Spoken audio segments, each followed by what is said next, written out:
માનવ સેવા charitable trust દ્વારા સંવિધાન પર વક્તૃત્વ સ્પર્ધાનું આયોજન કરવામાં આવ્યું. પ્રાપ્ત થતી માહિતી મુજબ ભાવનગરની અંદર આજરોજ માનવ સેવા ચેરિટેબલ ટ્રસ્ટ દ્વારા સંવિધાન પર વક્તૃત્વ સ્પર્ધાનું આયોજન કરવામાં આવ્યું હતું, જેમાં મુસ્લિમ સમાજના 28 જેટલા બાળકોએ ભાગ લીધો હતો અને સંવિધાન ઉપર ચર્ચા કરી હતી, જેમાં ફાઇનલ રાઉન્ડનું પણ આયોજન થયું હતું અને તમામને સર્ટિફિકેટ પણ આપવામાં આવ્યા હતા. અને આ વક્તૃત્વ સ્પર્ધાનું આયોજન ભાવનગર ખાતેના બાબા સાહેબ આંબેડકર ભવન પાનવાડી ચોક ખાતે કરવામાં આવ્યું હતું. સંધિ જાગૃતિ ન્યૂઝ તંત્રી જાહિદ મદ્રા દ્વારા. સજા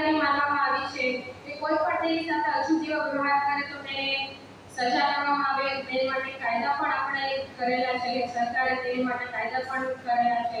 આપણા કાયદા અનુસાર વાત કરીએ તો આપણા સમાજમાં જેમ કે ભિન્ન જાતિઓ કેવી રીતે થતું નથી. આપણે સમાજમાં જોઈએ તો સમાજના 3 આયામ છે: આર્થિક, સામાજિક અને રાજનીતિક. આપણા દેશમાં સામાજિક આજે મને ક્ષણો ઓર્ગેનાઇઝેશન દ્વારા ફાળવવામાં આવી છે. વિદ્યાર્થી મિત્રોને આજે પ્રોગ્રામ છે એનો હેતુ વ્યવસ્થા સંગ્રહને આપણે બંધારણ કહેવામાં આવે છે. આપણને ખબર છે કે ભારત એક લોકશાહી દેશ છે. વિશ્વમાં સૌથી મોટી લોકશાહી ધરાવતા આપણા દેશના સ્વીકારવામાં આવ્યું છે.